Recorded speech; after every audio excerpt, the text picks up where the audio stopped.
श्री कृष्ण कहते हैं, अपने मन की शक्ति को पहचानो। जीवन में कठिनाइयाँ आएंगी, लेकिन जो व्यक्ति अपने ऊपर विश्वास रखता है वह हर बाधा को पार कर सकता है। याद रखो, जो कर्म में लगा रहता है उसे सफलता अवश्य मिलती है, क्योंकि उन्होंने कहा है कि कर्म करते जाओ, फल की चिंता ना करो। जो फल को मिलना होगा तो वो खुद आपके पास चल के आएगा। तो केवल कर्म करो, फल की चिंता ना करो। श्री कृष्ण कहते हैं, जीवन में सुख और दुख ये दोनों पहलू आएंगे। जैसे दिन और रात बदलते रहते हैं, वैसे ही समय भी बदलता है। जो व्यक्ति हर परिस्थिति में एक समान स्थिर रहता है, वो व्यक्ति सच्चा विजेता होता है। स्थिरता ही आपकी ताकत है। तो हर जीवन के पहलू में आपको स्थिर रहना पड़ेगा, ना कि घबराकर कुछ भी कदम उठा लें। आपको जीवन में एक समान रहना पड़ेगा। सुख और दुख तो जीवन के पहलू हैं, जो कि आते और जाते रहते हैं। श्री कृष्ण कहते हैं, कर्म ही आपका धर्म है। श्री कृष्ण कहते हैं, कर्म ही आपका धर्म है।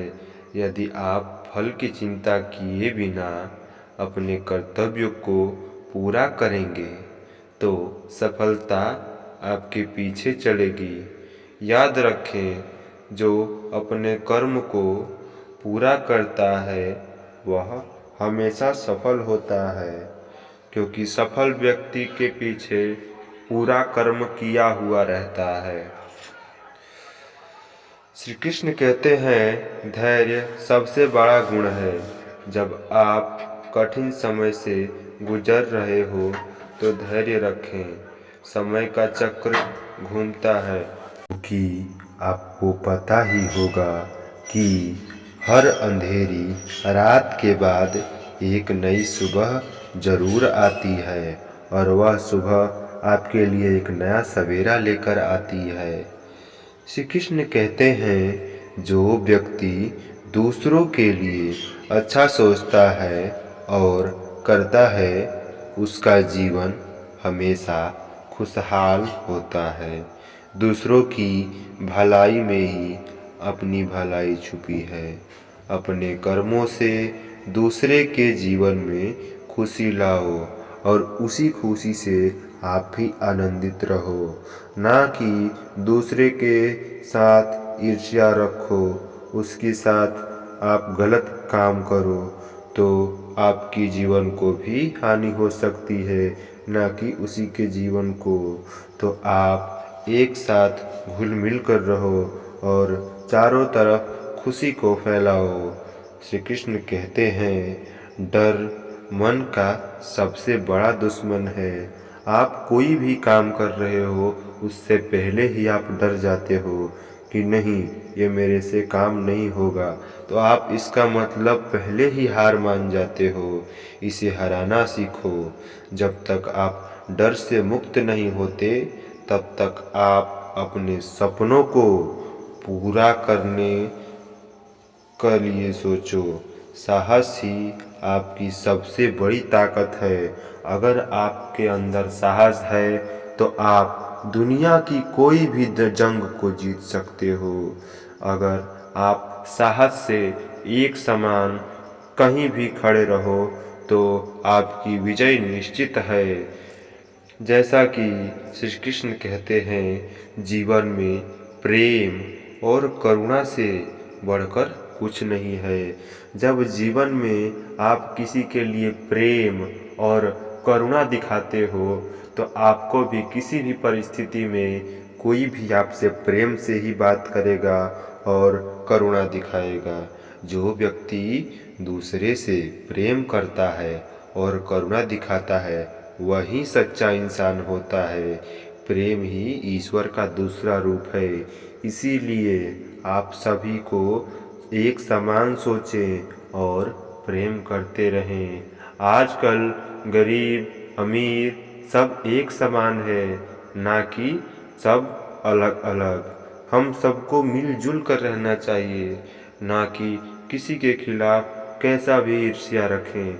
नहीं, ये प्रकृति का नियम नहीं है।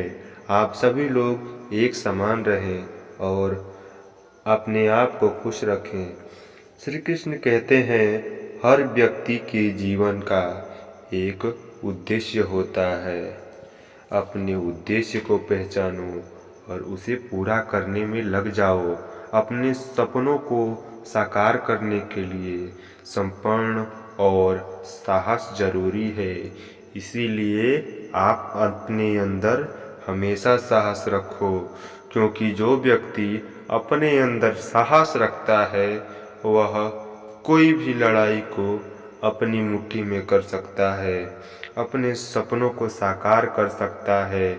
चाहे जो लोग अपनी परीक्षा के लिए तैयारी कर रहे हो या किसी भी चीज़ के लिए तैयारी कर रहे हो, बस अपने अपने अंदर साहस और सपनों को पूरा करने का जुनून रहना चाहिए। आपका भला जरूर होगा।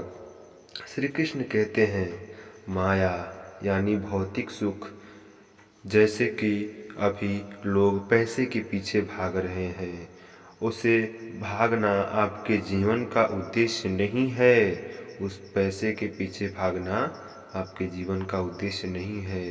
सच्चा सुख आपके अंदर है। ध्यान और साधना के माध्यम से अपने अंदर के ईश्वर को पहचानो। वह ईश्वर सबके अंदर है और एक ना एक दिन अगर आप उसके अंदर ध्यान लगाएंगे तो वो ईश्वर आपको ज़रूर दिखेगा और आपको अपने अंदर के ईश्वर को पहचानना है बस। श्री कृष्ण कहते हैं सत्य ही सबसे बड़ा धर्म है। जो व्यक्ति सच्चाई के रास्ते पर चलता है वह हमेशा विजयी होता है। हमेशा सच बोलो, ना कि झूठ। जब तुम सच बोलोगे तब जीवन में तुम्हारा सबसे बड़ा जीत होगा। वह हमेशा विजयी होता है। झूठ और छल से आप अस्थायी जीत तो पा सकते हैं, लेकिन सच्चाई से जीतते जी ये दिल कभी नहीं हारते, क्योंकि सच बोलना ही हमारा धर्म है। अगर आप सच नहीं बोलते तो आपकी जीत ही नहीं हुई। ये आपने छल कपट से ही जीत किया है। तो इस जीत का क्या अर्थ जिसने आपने छल और कपट को सहारा लिया है। कृष्ण कहते हैं जीवन में सुख और दुख दोनों आते जाते रहते हैं। जैसे ऋतुएं बदलती रहती हैं वैसे ही समय बदलता है। दुख में हिम्मत न हारो और सुख में अहंकार न करो। जो इन दोनों को समान रूप से स्वीकार करता है वही जीवन का सच्चा अर्थ समझता है। हमेशा परिस्थितियों को स्वाभाविक रूप से स्वीकार करें। यह समझें कि जीवन का हर पल अस्थायी नहीं है। मनुष्य का अधिकार केवल कर्म करने पर है, फल पर नहीं। इसलिए अपने कर्तव्यों को पूरा करो और फल की चिंता भगवान पर छोड़ दो। जीवन में असफलता से डरने के बजाय अपने कर्म पर ध्यान केंद्रित करो। जो मेहनत करता है उसे ईश्वर कभी खाली हाथ नहीं छोड़ते। श्री कृष्ण कहते हैं यह शरीर नाशवान है, लेकिन आत्मा अजर और अमर है। मृत्यु केवल आत्मा के एक नए शरीर में प्रवेश का साधन है। इसलिए मृत्यु से डरना व्यर्थ है। मृत्यु का अंत नहीं, बल्कि आत्मा के एक नए अध्याय की शुरुआत है। जीवन को निडर होकर जिए और सही मार्ग पर चलें। तो धन्यवाद मित्रों, मिलते हैं एक नई वीडियो में कल। जय श्री कृष्ण। राधे राधे।